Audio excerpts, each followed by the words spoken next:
দুর্গাপুরের বেসরকারি হাসপাতালে চিকিৎসাধীন রয়েছেন গণধর্ষিতা নির্যাতিতা ডাক্তারি ছাত্রী। সেখানে তার সঙ্গে দেখা করে গোটা ঘটনা সম্পর্কে বিস্তারিত তথ্য নিতে গিয়েছিলেন ওড়িশার মহিলা কমিশনের প্রতিনিধি দলের সদস্যরা, কিন্তু হাসপাতালে ঢোকার ক্ষেত্রে তাদের বাধার মুখে পড়তে হয়। হাসপাতালে কর্মীরা বাইরে ব্যারিকেডে আটকে দেন মহিলা কমিশনের প্রতিনিধিদের। হাসপাতালের তরফ থেকে জানানো হয় ভেতরে রাজ্যপাল রয়েছেন, তাই তাদের বাইরেই অপেক্ষা করতে হবে।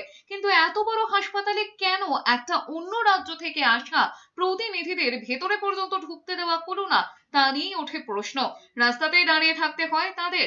ওড়িশা মহিলা কমিশনের প্রতিনিধি দলের সদস্য বলেছেন, তাদের এলাকার মেয়ে, রাজ্যের মেয়ে, তার সঙ্গে এমনটা হয়েছে, এটা অন্যায়, মেনে নেওয়া যায় না। যদিও এর দীর্ঘক্ষণ পর হাসপাতালের ভেতরে ঢুকে নির্যাতিতার সঙ্গে সাক্ষাৎ সেরেছেন ওড়িশা মহিলা কমিশনের প্রতিনিধিরা।